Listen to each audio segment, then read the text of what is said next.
Olá, bom dia! Tudo bem, Alessandra? Bom dia! Oi, Kátia!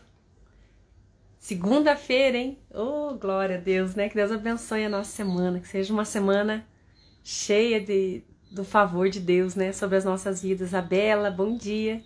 Oi, Ana, tudo bom? Bom dia! Então vamos lá, né? Mais uma semana. Que o Senhor nos dê graça, sabedoria e força para a gente viver a palavra, né? A gente vai estar compartilhando a palavra essa semana inteira.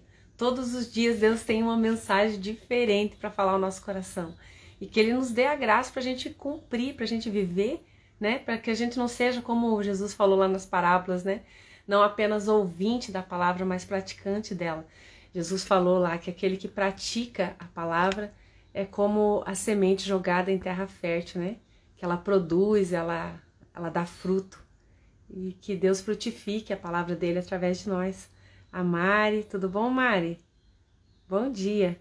Então, graças a Deus, né, Ana? Graças a Deus. Que Deus abençoe as nossas vidas, que Deus abençoe as nações, né? Que a paz seja restabelecida sobre o mundo todo, né? Que as pessoas venham a conhecer o Senhor verdadeiramente. Oi, Maria. Tudo bem, Maria? Bom dia. Então, eu lembrei bem aqui onde a gente parou, né? A gente leu aqui no capítulo 28, nós lemos aquele primeiro trecho, o trecho inteirinho aqui. Agora a gente vai para o finalzinho desse capítulo, que é onde diz ali, Deus é grande em sabedoria. A partir do versículo 23, se você está acompanhando aí também a tua Bíblia. Hoje eu tô aqui dentro, ó, porque tá um frio aqui, tá muito friozinho. Nem sei quanto que tá de temperatura, mas deve estar uns, sei lá, uns 18, 16. Ó, 18, ó. 18 graus. E amém, né, Ana? Amém. Que Deus dê sabedoria a esses governantes aí, né? Que não busquem os próprios interesses, mas o interesse das pessoas, porque a gente precisa uns dos outros, né? A gente precisa uns dos outros. Então, diz assim, a partir do versículo 23 do capítulo 28 de Isaías. Vou pegar meu óculos, deixa eu ver onde é que ele tá aqui. Ah, tá aqui, ó, tá facinho. Inclinai os ouvidos e ouvi a minha voz. Atendei bem e ouvi o meu discurso. Porventura lavra todo dia o lavrador para semear? Ou todo dia sulca a sua terra e a enterrou-a? Porventura, quando já tem nivelado a superfície, não lhe espalha o endro, não semeia o cominho, não lança nela o trigo em leiras ou cevada no devido lugar, ou a espelta na margem?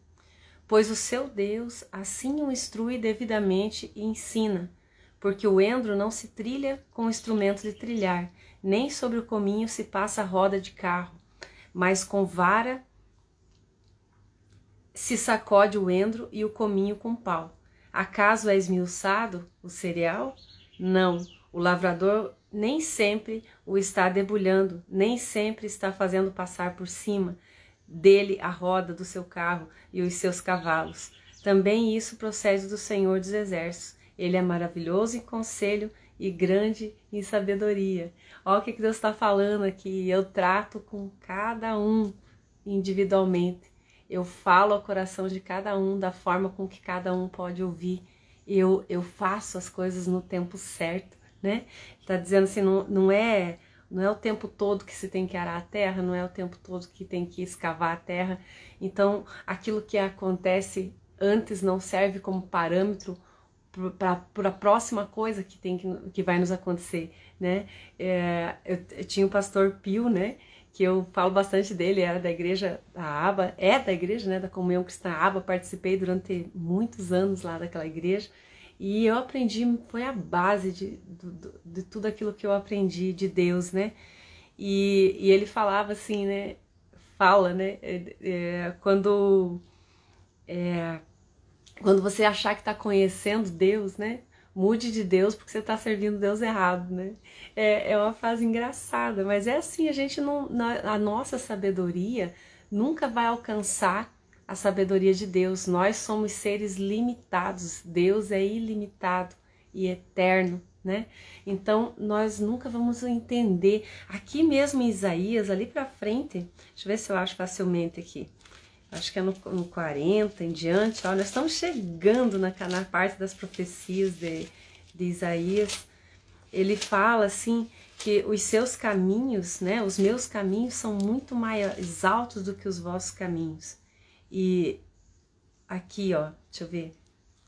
Não, acho que é Isaías o quê, meu Deus? Não lembro qual capítulo de Isaías, tá? Ah, sim, aqui, ó, no 55, ó, bem lá pro finalzinho. Diz assim no 9, ó, porque assim como os céus são mais altos do que a terra, ó, Deus sempre dando uma comparação. Você já percebeu isso? Deus fala na palavra dele à medida que a gente consegue ouvir. E naquela época os povos eram agricultores, eram cuidadores de animais, né? Tinha os rebanhos, então construíam. Então Deus se refere à palavra dele sempre trazendo essa analogia da agricultura, do cultivo da terra, do cuidado dos animais, do comportamento dos animais, né? Deus fala muito das ovelhas, nos compara muito com ovelhas e fala da construção, como a gente viu ali no capítulo anterior, nos trechos anteriores, ele falando, né? Se comparando ao Messias, a vinda do Senhor Jesus como a pedra angular, aquela que dá o fundamento da construção, que deixa as coisas alinhadas. Então Deus sempre está trazendo para uma realidade que a gente conhece, né? Para tornar mais compreensível a palavra dele. E aqui ele falando assim, ó, assim como o céu é mais alto do que a terra, todo mundo tem consciência disso, né? Que a terra está aqui, o céu está lá em cima. Assim são os meus caminhos, são mais altos do que os vossos caminhos. E os meus pensamentos são mais altos do que os vossos pensamentos. Então, Deus está falando assim, ó, não tenta entender, né? Não tenta entender, confia. Só confia, porque eu tenho o melhor para você, porque eu vou agir na tua vida, vou fazer o melhor para você, só confia, né? Confia que ó, aí ele continua assim, né, no 10, ó, porque assim como descem a chuva e a neve dos céus e para lá não tornam, nem que primeiro reguem a terra e a fecundem e a façam brotar para dar a semente ao semeador, o pão ao que come, assim serão as palavras que saírem da minha boca. Não voltará para mim vazia, mas fará o que se apraz e prosperará naquilo para qual eu a designei. Então ele está falando assim, aquilo que eu falar vai se cumprir. Vai acontecer, então descansa, né? Não tenta entender todas essas coisas, não tenta entender, né? Às vezes tem pessoas que não conseguem crer em Deus porque não vê lógica nisso. Graças a Deus por isso, né? Não é lógica, Deus não segue uma lógica nossa, humana, né? O entendimento das coisas do alto são muito maiores do que as daqui, né? As que a gente conhece. Eu tava procurando aqui, já achei, ó, Deuteronômio 29, 29. Olha, essa palavra aqui, Deus já mostrou muito para mim, porque eu sempre fui muito curiosa, queria saber demais, né? E um dia o Senhor me abriu essa palavra aqui e falou assim, né? As coisas encobertas pertencem ao Senhor, nosso Deus, porém as reveladas nos pertencem a nós, os filhos, para sempre, para que cumpramos todas as palavras dessa lei. Então, as coisas encobertas, aquilo que você não consegue compreender, né, pertence ao Senhor, entrega nas mãos dele, confia que ele tem o melhor para você, que ele está cuidando de você. Paulo falou lá nas cartas dele, né? Todas as coisas cooperam juntamente para o bem daquele que ama a Deus. Então, se a gente ama o Senhor, a gente precisa confiar que todas as coisas que nos sucederem vão cooperar para o nosso bem. Seja a dificuldade que a gente está passando agora, ela vai produzir um fruto de perseverança em nós. Paulo falou isso também lá em Romanos 5. Ele diz assim que para a gente não se gloriar em Deus somente nas coisas boas, mas também nas tribulações, sabendo que elas são capazes de produzir um fruto de justiça dentro de nós que terapia nenhuma no mundo faz, né? Algo transformando a nossa mente, transformando o nosso exterior, nos ensinando a ser melhor a cada dia, a viver de acordo com a palavra do Senhor, né? De acordo com a justiça de Deus, buscar esse reino em primeiro lugar, como Jesus disse, né? No sermão dele, né? Buscar em primeiro lugar o reino de Deus e a sua justiça, e essas coisas aí que vocês precisam, isso vai lhe ser acrescentado. Fica tranquilo, né? Nada vai te faltar, fica tranquilo. e confia no Senhor, né? Sem procurar entender os caminhos dele, porque a gente não vai entender. E ele tem um tempo certo para agir em cada circunstância, em cada situação. Lá no Eclesiastes, né, Salomão escreveu muito sobre isso. Salomão foi aquele homem que Deus ofereceu para ele o que ele quisesse. Falou assim, ó, você está governando agora o povo de Israel, né? Ele é filho de Davi e ele herdou ali a descendência do reino do pai dele, né? Então ele passou a governar no lugar de Davi. E aí ele foi incumbido a tarefa de construir o templo, né? Porque Davi tinha no coração o desejo de construir o templo e Deus falou assim, não, você não vai construir, tem muito sangue aí nas suas mãos, né? Deixa, ele era um homem de batalha, né? Um homem de guerra e Deus falou assim, o teu filho vai construir, porque é algo que eu preciso dessa pureza para que seja estabelecido ali. E assim Deus fez, né? Através da vida de Salomão e falou para ele, olha, o que você precisar, né? O que você precisar, pode me pedir aí que eu vou trazer para você, para que você construa esse templo, para que você governe o povo, né? Para que você seja um bom rei. E ele podia pedir o que ele quisesse, qualquer riqueza, tudo que ele quisesse, ele podia pedir, né? E ele falou assim, então me dá, Senhor, me dá sabedoria, né? Eu quero ter sabedoria. E a história conta, não só a Bíblia, mas os historiadores contam que Salomão foi o homem mais sábio que já existiu, né? Vinham reis de outros povos para ter audiência com ele, para falar com ele, traziam para ele situações insolúveis ali, que não tinham como resolver, para que ele usasse da sabedoria dele que vinha do alto, né, e resolvesse tudo aquilo ali. E Deus, além daquela sabedoria que ele deu, Deus falou assim, ó, porque você não me pediu nada, né, material, mas pediu aquilo que era precioso, eu vou te dar muito além daquilo que você pediu, né? E a história também conta que Salomão foi o homem mais rico da terra. E até eles calculam que em riqueza natural, né, nenhum homem da terra teria condições de ter toda aquela riqueza que Salomão tinha em ouro, prata, bronze, porque, né, ela já está espalhada sobre o mundo, né? Essas riquezas naturais não estão mais concentradas na mão de uma única pessoa, como esteve na mão de Salomão. Então ele foi o homem mais rico que existiu, né? E porque ele pediu aquilo que era certo, porque ele confiou no Senhor e falou assim, ó, tudo que eu preciso para alcançar tudo isso que você está colocando nas minhas mãos é da tua sabedoria. Olha só que lindo isso, né? Tudo que a gente precisa para germinar essa semente que Deus colocou dentro de nós é da graça, da paz, do favor de Deus, da sabedoria dele, para trilhar cada caminho que ele colocar diante de nós. É disso que a gente precisa. E esse trechinho, né, como nós lemos ali desde o começo, tem o subtítulo dele, Deus é grande em sabedoria. Deus é grande. E ele fala assim, aquele que não tem entendimento, peça que eu vou dar. Então, se você acha que te falta entendimento, peça que o Senhor vai te dar. Ele vai te dar sabedoria para você fluir sobre todas essas dificuldades que você está passando, para você avançar sobre todos os projetos que Deus tem colocado no teu coração. Ele vai te dar as estratégias para você fazer o teu melhor, para que a tua semente dê fruto, né? Um para 60, um para 30, um para 100, como Jesus disse, né? Essa é a vontade do Senhor, que a gente cresça, que a gente superabunde sobre essa terra, né? Que a gente tenha vida. Jesus falou, né? Eu vim para que todos tenham vida e a tenham em abundância.